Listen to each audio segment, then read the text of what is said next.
Hi, ನಮಸ್ಕಾರ ಸ್ನೇಹಿತರೆ. ಎಲ್ಲರಿಗೂ ಇವತ್ತಿನ ಹೊಸ ವ್ಲಾಗ್ಗೆ ತಮಗೆಲ್ಲರಿಗೂ ಸ್ವಾಗತ, ಸುಸ್ವಾಗತ. Welcome to my YouTube channel.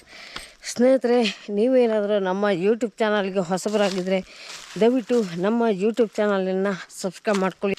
ಹಾಗೂ ಪಕ್ಕದಲ್ಲಿ ಬೆಲ್ ಐಕಾನ್ ಇರುತ್ತೆ. ಬೆಲ್ ಐಕಾನ್ ಮೇಲೆ ಪ್ರೆಸ್ ಮಾಡಿ ಆಲ್ ನೋಟಿಫಿಕೇಷನನ್ನು ಆನ್ ಮಾಡ್ಕೊಳ್ಳಿ. ನಾವು ಯಾವುದೇ ತರಹದ ಹೊಸ ವಿಡಿಯೋಸನ್ನು ನಮ್ಮ ಯೂಟ್ಯೂಬ್ ಚಾನಲಿಗೆ ಅಪ್ಲೋಡ್ ಮಾಡಿದ ತಕ್ಷಣ ನಿಮಗೆ ನೋಟಿಫಿಕೇಷನ್ ಮುಖಾಂತರ ಗೊತ್ತಾಗುತ್ತೆ ಅಂತ ಹೇಳ್ತಾ ಇವತ್ತಿನ ಈ ವ್ಲಾಗ್ನ ಶುರು ಮಾಡೋಣ ಬನ್ನಿ. ಸ್ನೇಹಿತರೆ, ರೀಸೆಂಟಾಗಿ 3 ವ್ಲಾಗ್ಸನ್ನು ಹಾಕಿದ್ದೆ. ಒಂದನೇದಾಗಿ ಬಂಗಾರ ಕುಸುಮ ಫಾಲ್ಸ್ ಅಂತ ಹೇಳಿ, ಎರಡನೇದು ದಾವಣಗೆರೆಗೆ ರೈಡ್ ಹೋಗಿದ್ನಲ್ಲ ಅದರದ್ದು, ಅದೇ ಪಾರ್ಟ್ 2 ಆಗಿ ಹಾಕಿದ್ದೀನಿ. ಸೊ ಒಂದು ಕರೆಕ್ಷನ್ ಇತ್ತು. ಬಂಗಾರ ಕುಸುಮ ಫಾಲ್ಸಿಗೆ ನಾನು ಹೋಗಿದ್ನಲ್ವಾ, ವ್ಲಾಗು ಅಪ್ಲೋಡ್ ಮಾಡಿದ ಮೇಲೆ ಗೊತ್ತಾಯಿತು ನನಗೆ.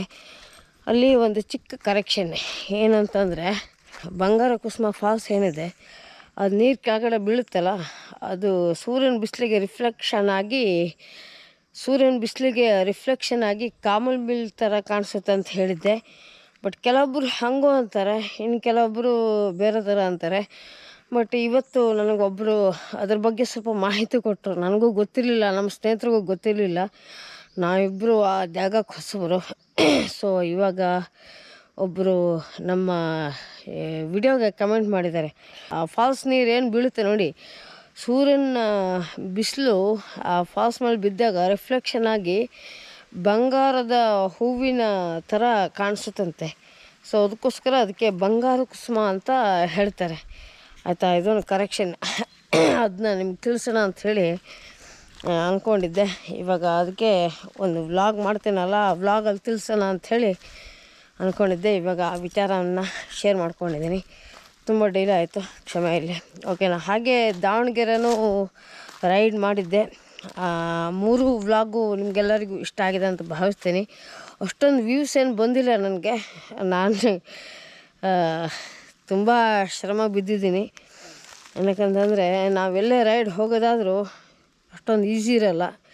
ಏನಕ್ಕಂತಂದರೆ, ದೊಡ್ಡ ದೊಡ್ಡ ಬೈಕ್ ಆದರೆ ಆರಾಮಾಗಿ ಹೋಗ್ಬೋದು ಅಲ್ವಾ. ನಾವು ಮೊಪೆಡಲ್ಲಿ ಹೋಗಿರೋದು ತುಂಬ ಕಷ್ಟನೇ ನೋಡಿ. ಇಷ್ಟೊಂದೆಲ್ಲ ಸಫರ್ ಮಾಡ್ತೀವಿ. ನಾನು ನಿಮ್ಗೆ ಜಾಸ್ತಿ ಏನೂ ಹೇಳೋಕ್ಕೋಗಲ್ಲ ನೋಡಿ, ಆಯಿತಾ.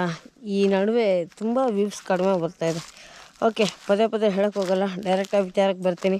ನಾನು ದಾವಣಗೆರೆ ರೈಡ್ ಮಾಡುವಾಗ ನಿಮ್ಗೆ ಹೇಳಿದ್ದೆ, ನನಗೆ ಹುಷಾರಿಲ್ಲ, ಸ್ವಲ್ಪ ಆರೋಗ್ಯದ ಸಮಸ್ಯೆ ಆಗಿದೆ ಅಂತ ಹೇಳಿದ್ದೆ. ಏನಾಗಿದೆ ಏನು ಅಂತ ನಿಮ್ಗೆ ಹೇಳಿರಲಿಲ್ಲ ಅಲ್ವಾ. ನನಗೆ ಸ್ವಲ್ಪ ಕಿಡ್ನಿದೇನು ಸಮಸ್ಯೆ ಆಗಿದೆ ಸ್ನೇಹಿತರೆ. ಒಂದು 4ರಿಂದ 5 ತಿಂಗಳ ಸಮಸ್ಯೆಯಲ್ಲಿ ಬೆಳೀತಾ ಇದ್ದೀನಿ. ಇನ್ನೂವರೆಗೂ ಹೇಳಿರಲಿಲ್ಲ. ನಾನು ಹಾಸ್ಪಿಟ್ಲಿಗೆ ಹೋಗೋದು ತುಂಬ ಕಡಿಮೆ, ಆಯಿತಾ. ಏನೇ ಇದ್ದರೂ ಆಟೋಮೆಟಿಕ್ಕಾಗಿ ಗುಣ ಆಗುತ್ತೆ ನನಗೆ. ಮನೆಯಲ್ಲೇ ಕಷಾಯ ಅದು ಇದು ಅಂಥೇಳಿ ಆಟೋಮೆಟಿಕ್ಕಾಗಿ ಗುಣ ಆಗುತ್ತೆ. ಏನಕ್ಕಂತಂದರೆ ಇಲ್ಲಿಯ ವಾತಾವರಣನೇ ಹಾಗಿದೆ. ನಮ್ಮ ದೇಹಕ್ಕೆ ಅಷ್ಟು ಪವರ್ ಇದೆ, ದೇವರು ಕೊಟ್ಟಿರ್ತಾರೆ, ದೇವರು ಸೃಷ್ಟಿ ಹಾಗಿದೆ ಅಲ್ವಾ. ಸೊ ಹಾಗಾಗಿ ಕಡಿಮೆ ಆಗುತ್ತೆ ಅಂತ ಅಂದ್ಕೊಂಡಿದ್ದೆ. ತುಂಬ ದಿನ ಆಯಿತು. ಅದು ನಾನು ಕೆಲಸಕ್ಕೆ ಹೋಗ್ತಾ ಇದ್ನಲ್ವ, ಒಂದು ದಿನವೂ ಬಿಡುವು ಸಿಗ್ತಾ ಇರಲಿಲ್ಲ ನನಗೆ. ಅದಕ್ಕೆ ಇವಾಗ ರಜೆ ಹಾಕಿಬಿಟ್ಟು ಎಲ್ಲರೂ ಟ್ರಿಪ್ ಮಾಡೋಣ ಅಂತ ಹೇಳಿ 1 ತಿಂಗಳ ರಜೆ ಹಾಕಿದ್ದೆ. ಇದು ಸ್ವಲ್ಪ ತುಂಬ ಜೋರಾಯಿತು, ನೋವು ತುಂಬ ಜಾಸ್ತಿ ಕಾಣಿಸ್ಕೊಳ್ತು. ಹಾಗಾಗಿ ಇಷ್ಟು ದಿನ ಒಬ್ಬರು ನಮ್ಮ ಸಿದ್ದಾಪುರದಲ್ಲಿ ತುಂಬ ಫೇಮಸ್ ವೈದ್ಯ ಡಾಕ್ಟ್ರು ಅಂತ, ಅವ್ರ ಹತ್ರ ಹೋಗಿದ್ದೆ. 1 ವಾರ ಕೋರ್ಸು ಇತ್ತು ಅವ್ರದ್ದು ಮುಗಿಸ್ಕೊಂಡೆ. ಆದರೂ ಕಡಿಮೆ ಆಗಿಲ್ಲ. ಬಟ್ ಅವ್ರ ಹತ್ರ ಮೊನ್ನೆ ಸ್ಕ್ಯಾನಿಂಗ್ ಮಾಡಿಸ್ಕೊಂಡು ಕಿಡ್ನಿ ಆರೋಗ್ಯ ಹೆಲ್ತ್ ಹೆಂಗಿದೆ ಅಂತ ತಿಳ್ಕೊಂಬಿಡೋಣ ಅಂಥೇಳಿ ಸ್ಕ್ಯಾನಿಂಗ್ ಮಾಡ್ಸೋಣ ಅಂತ ಹೋದೆ. ಬಟ್ 15 ದಿನ ಹಾಸ್ಪಿಟ್ಲು ಬಂದಂತೆ. ಇನ್ನೇನು ಮಾಡೋಣ. ಅದಕ್ಕೆ ನಮ್ಮ ಸಿರ್ಸಿಲ್ಲಿ ಒಬ್ಬರು ಅದರ ಈ ಮೂತ್ರಕ್ಕೆ ಸಂಬಂಧಪಟ್ಟಿದ್ದು ಮತ್ತು ಕಿಡ್ನಿಗೆ ಸಂಬಂಧಪಟ್ಟಿದ್ದು ಸ್ಪೆಷಲಿಸ್ಟೇ ಇದ್ದಾರಂತೆ. ಸೊ ಅವರು ನಮ್ಮ ಸಿದ್ದಾಪುರಕ್ಕೆ ಇವತ್ತು ಬರ್ತಾಯಿದ್ದಾರೆ. ಓಕೆನಾ. ಸೊ ಇವಾಗ ನಾನು ನಿನ್ನೆ ಹೋಗಿಬಿಟ್ಟು ಹೆಸರೆಲ್ಲ ಕೊಟ್ಬಿಟ್ಟು ಬಂದಿದ್ದೀನಿ. ನಾನು ಇವಾಗ ಕರೆಕ್ಟಾಗಿ ಮಧ್ಯಾಹ್ನ 1 ಗಂಟೆಗೆ ಹೋಗಬೇಕು. ಡಾಕ್ಟ್ರು ಬರ್ತಾರೆ ಸಿರ್ಸಿಯಿಂದ ನಮ್ಮ ಸಿದ್ದಾಪುರಕ್ಕೆ. ಧನ್ವಂತರಿ ಆಯುರ್ವೇದಿಕ್ ಮೆಡಿಕಲ್ ಇದೆ. ಸೊ ಅಲ್ಲಿ ಬರ್ತಾರೆ. ಸೊ ಅಲ್ಲಿ ಬಂದಾಗ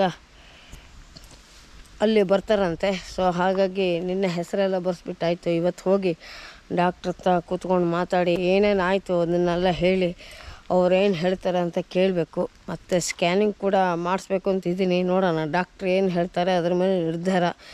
ಆದಷ್ಟು ಬೇಗ ಆರೋಗ್ಯವನ್ನು ಸರಿ ಮಾಡ್ಕೋಬೇಕು ಸ್ನೇಹಿತರೆ. ಏನಕ್ಕಂತಂದರೆ ದುಡ್ಡು ಎಷ್ಟಾದರೂ ಗಳಿಸ್ಬೋದು, ಆರೋಗ್ಯ ಹೋಗಿದ ಆರೋಗ್ಯ ಮತ್ತೆ ಸಿಗಲ್ಲ. ಸೊ ಹಾಗಾಗಿ ಆರೋಗ್ಯವನ್ನಿದ್ದರೆ ನಾವೇನಾದರೂ ಗಳಿಸ್ಬೋದು ಅಲ್ವಾ. ಸೊ ಮನುಷ್ಯನಿಗೆ ಆರೋಗ್ಯ ಮುಖ್ಯ.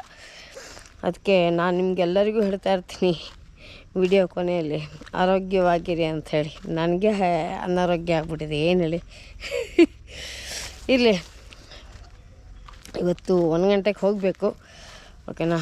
ಹಾಗೆ ಮನೆಯಲ್ಲ ಕುಂತಿದ್ದೆ, ಒಂದು ವ್ಲಾಗ್ ಮಾಡೋಣ ಅಂತ ಅನಿಸ್ತು. ಸುಮ್ಮನೆ ಟೈಮ್ ವೇಸ್ಟ್ ಮಾಡೋದಕ್ಕಿಂತ ಒಂದು ವ್ಲಾಗಾರು ಮಾಡಿ ಹಾಕೋಣ, ನಮ್ಮ ಸ್ನೇಹಿತರ ಜೊತೆ ಕಷ್ಟ ಸುಖ ಹಂಚ್ಕೊಡೋಣ ಅಂಥೇಳಿ ಈ ವ್ಲಾಗ್ ಮಾಡ್ತಾಯಿದ್ದೀನಿ. ತುಂಬ ಅಡಿಕೆ ಮರ ನೋಡಿ ಎಲ್ಲ ಕಟಿಂಗ್ ಆಗಿದೆ. ಇವೆಲ್ಲ ಕ್ರಾಸ್ ಹೋಗಿದ್ದು ಅಡಿಕೆ ಮರಗಳು ಎಲ್ಲ ಕಟಿಂಗ್ ಮಾಡಿ ಹಾಕಿದ್ದಾರೆ. ನಮ್ಮದು ಕೊನೆ ಕೊಯ್ಲು ಆಗಿ ಸುಮಾರು 1 ತಿಂಗಳು ಆಯಿತು. ಎಲ್ಲ ಕೆಲಸ ಮುಗಿಸ್ಕೊಂಡು ಕೂತ್ಕೊಂಡಿದ್ದೀವಿ. ಏನು ಗುರು ಇದು, ಹಾವ ಅಂತ ಏನು ಶಬ್ದ ಆಯಿತು, ಏನು ಶಬ್ದ ಅಂತ ಗೊತ್ತಾಗಿಲ್ಲ. ಎಲ್ಲ ಕೆಲಸ ಎಲ್ಲ ಮುಗಿಸ್ಕೊಂಡು ಕೂತ್ಕೊಂಡಿದ್ದೀವಿ. ಎಲ್ಲಾದರೂ ಒಂದು ಟ್ರಿಪ್ ಹೋಗೋಣ ಅಂತ, ಫ್ಯಾಮಿಲಿ ಟ್ರಿಪ್ಪು. ಸೊ ಕಾರ್ ಬೇರೆ ಸರ್ವಿಸ್ ಮಾಡಿಸ್ಬೇಕು. ಇವತ್ತು ಮೊನ್ನೆನೇ ಹೋಗಬೇಕಾಯ್ತು ನಾನು ಸಿರ್ಸಿಗೆ. ಆರೋಗ್ಯ ಸರಿ ಇಲ್ಲಲ್ಲ, ಅದಕ್ಕೆ ಆರೋಗ್ಯದ್ದು ಏನು ಅಂತ ನೋಡ್ಕೊಂಡು ಆಮೇಲೆ ಹೋಗೋಣ ಅಂತ ತಂದೆಯವ್ರು ಹೇಳಿದ್ರು. ಅದಕ್ಕೆ ನೋಡಬೇಕು ಏನು ಅಂತ. ಇವತ್ತು ಹಾಸ್ಪಿಟ್ಲಿಗೆ ಹೋದ್ಮೇಲೆ ಗೊತ್ತಾಗುತ್ತೆ. ಕ್ಲಿನಿಕ್ ನೋಡೋಣ. ಅವ್ರದ್ದು ಹಾಸ್ಪಿಟಲ್ ಬಂದು ಸಿರ್ಸಿಲಿದೆ. ಸಿರ್ಸಿ ಗೌರ್ಮೆಂಟ್ ಹಾಸ್ಪಿಟಲ್ ಇದೆಯಲ್ಲ, ಅದರ ಆಪೋಸಿಟ್ಟೇ ಇದೆ ಅಂತೆ. ಅದರ ಹಾಸ್ಪಿಟ್ಲ್ ಹೆಸರು ಏನೋ ಅಂದರು, ಗೊತ್ತಿಲ್ಲ, ಮರ್ತೋಗ್ಬಿಟ್ಟಿದೆ. ಓಕೆನಾ. ಇವಾಗ ನಾನು ನಮ್ಮ ಮನೆ ಎದುರುಗಡೆ ಇರುವಂತಹ ತೋಟಕ್ಕೆ ಬಂದಿದ್ದೀನಿ. ಸಣ್ಣ ಪುಟ್ಟ ಕೆಲಸಗಳೆಲ್ಲ ಇತ್ತು, ಕೆಲಸಗಳೆಲ್ಲ ಮಾಡ್ಕೊಂಡಾಯಿತು. ಇವಾಗ ಮನೆ ಕಡೆ ಹೋಗ್ತಾಯಿದ್ದೀನಿ. ಕೆಲವೊಂದಿಷ್ಟು ಸಣ್ಣ ಪುಟ್ಟ ಮೆಣಸಿನ ಸಸಿಗಳನ್ನು ನಮ್ಮ ತಂದೆಯವ್ರು ಹಾಕಿದ್ರು. ಮೊನ್ನೆ ನಾನು ಮತ್ತು ನಮ್ಮ ತಂದೆ ಇಬ್ಬರು ಸೇರಿ ಮೆಣಸಿನ ಸಸಿಗಳನ್ನು ನೆಟ್ಟಿದ್ದೀವಿ. ತೋರಿಸ್ತೀನಿ ಬನ್ನಿ.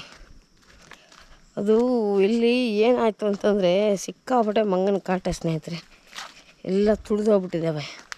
ನಾವೇನು ಸಸಿ ನೆಟ್ಟಿದ್ವಲ್ಲ ಮೆಣಸಿನ ಸಸಿ, ಎಲ್ಲ ಮಂಗಗಳು ಬಂದು ಎಲ್ಲ ಮೆಟ್ಟು ಹೋಗ್ಬಿಟ್ಟಿದ್ದಾವೆ. ಕೆಲವೊಂದಿಷ್ಟು ಸಸಿಗಳೆಲ್ಲ ಸತ್ತೋಗ್ಬಿಟ್ಟಿದ್ದಾವೆ. ಬನ್ನಿ, ಮನೆ ಕಡೆ ಹೋಗ್ತಾಯಿದ್ದೀನಿ. ಇಲ್ಲೇ ಮೇಲ್ಗಡೆನೇ ಇದೆ ನೋಡಿ, ಇಲ್ಲೊಂದು ಚಿಕ್ಕದು ಮೆಟ್ಲಿದೆಯಲ್ಲ, ಈ ಕಡೆ ಹಾಕಿದ್ದೀವಿ ಮೇಲ್ಗಡೆ. ಅಲ್ಲಿ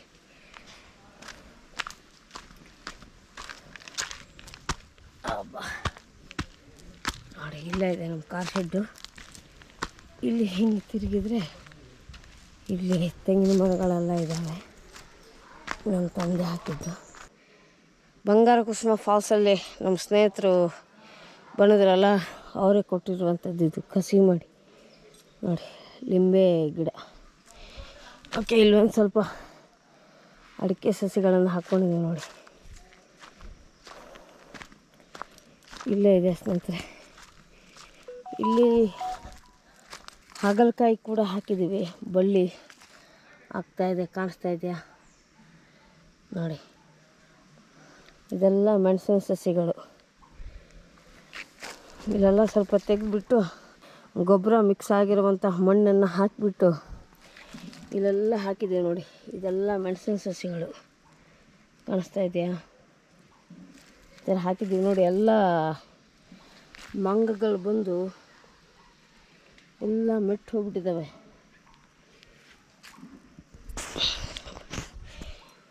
ಬೆಡ್ಗೆ ಮೆಣಸು ತುಂಬ ಉದ್ದುದ್ದವಾಗಿರುತ್ತೆ, ಖಾರ ಕಡಿಮೆ. ಇಲ್ಲಿಂದ ನೋಡಿ ನಮ್ಮ ಮನೆ ಹೇಗೆ ಕಾಣಿಸ್ತಾ ಇದೆ. ಇಲ್ಲಿದೆ, ಸಖತ್ತಾಗಿದೆ ನೋಡಿ. ಓಕೆ, ವಿಷಯಗಳನ್ನೆಲ್ಲ ನಿಮ್ಮ ಜೊತೆ ಶೇರ್ ಮಾಡ್ಕೊಂಡಿದ್ದೆ ಆಯಿತು. ಇಲ್ಲಿಗೆ ಈ ವ್ಲಾಗ್ನ ಎಂಡ್ ಮಾಡೋಣ. ಸರಿ ಸ್ನೇಹಿತರೆ, ಇವತ್ತಿನ ಈ ವ್ಲಾಗ್ನ ಇಲ್ಲಿಗೆ ಎಂಡ್ ಮಾಡ್ತಾಯಿದ್ದೀನಿ. ನಾವು ಸಿಗೋಣ ಮುಂದಿನ ವ್ಲಾಗ್ನಲ್ಲಿ. ಅಲ್ಲಿ ತನಕ ಟೇಕ್ ಕೇರ್, ನಗ್ತಾ ನಗಿಸ್ತಾ ಇರಿ ಮತ್ತು ಆರೋಗ್ಯದಿಂದ ಅಂತ ಹೇಳ್ತಾ ಸಿಗೋಣ ಮುಂದೆ ನೋಡೋದಲ್ಲಿ. ಬಾಯ್.